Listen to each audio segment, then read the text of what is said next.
Aujourd'hui, les mises à jour les plus importantes viennent de la direction de Velika Novosilka.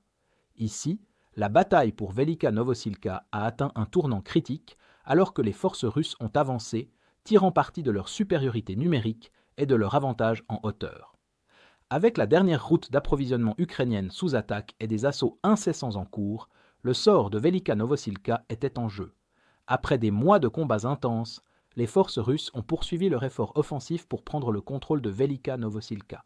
Bien que relativement petite, Velika Novosilka reste la plus grande ville dans un rayon de 40 km de champs et de petites localités, ce qui en fait un nœud logistique clé en raison des nombreuses routes renforcées qui la traversent.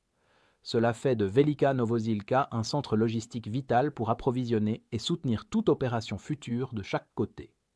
Pour capturer la ville, les Russes évitent les assauts directs et les combats urbains en tentant plutôt de couper les principales routes logistiques ukrainiennes menant à Velika Novosilka.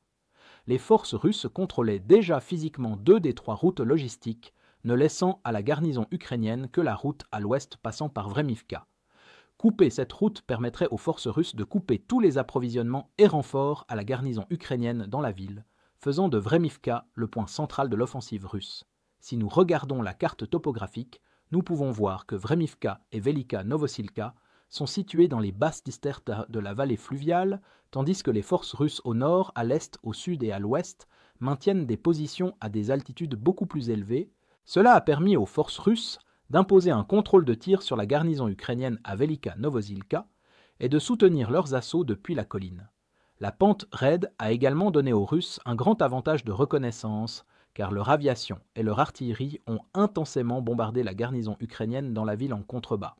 Enfin, le village de Vremivka fait partie d'une plus grande agglomération de localités s'étendant vers le sud, permettant aux Russes de s'infiltrer à travers ces localités également. Cependant, comme vous vous en souvenez peut-être, l'agglomération de villages au sud de Vremivka a été le site de la contre-offensive ukrainienne de 2023 et les combats intenses ont laissé les villes complètement réduites en ruines, éliminant l'avantage de couverture pour les Russes.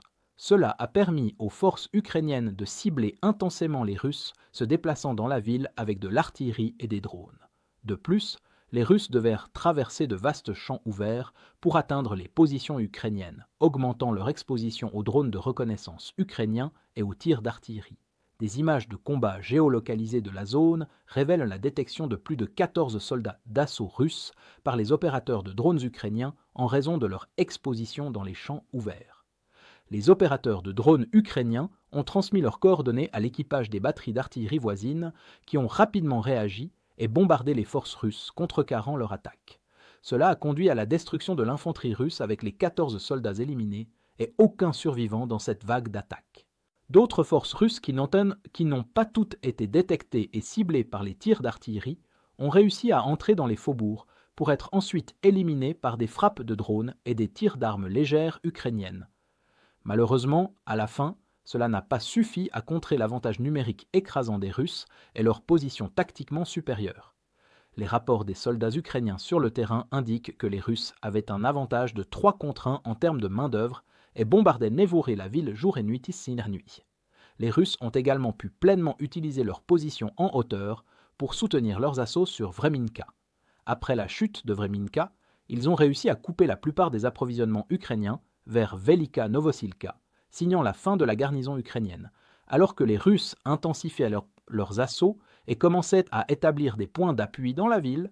Les Ukrainiens ont compris que le périmètre était franchi. Ils ont effectué un retrait complet avec une action arrière-garde pour empêcher les Russes de les submerger.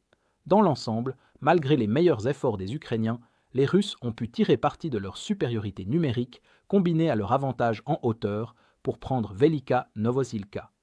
Le retrait ukrainien a été relativement réussi car les Russes avaient consacré la plupart de leur soutien d'artillerie à cibler les entrées de la ville, permettant à la plupart des groupes ukrainiens de se retirer en bon ordre. Malgré la fin dynamique de la bataille de Velika Novosilka, avec les Russes hissant le drapeau sur la ville, les analystes militaires occidentaux affirment que la ligne de front ne s'effondrera pas en raison du terrain difficile et des obstacles naturels. Si vous êtes contre l'invasion de l'Ukraine et que vous souhaitez soutenir le travail que je fais, pensez à vous abonner à notre site d'actualité indépendant. Vous y trouverez nos analyses stratégiques exclusives, des aperçus complets de tous les fronts et des vidéos d'analyse tactique régulières. En vous abonnant, vous montrerez non seulement votre soutien à cette chaîne, mais vous aiderez également à défendre le journalisme indépendant. Le lien vers notre site est dans la description. Merci d'avoir regardé ce reportage et je remercie tous ceux qui ont décidé de nous rejoindre.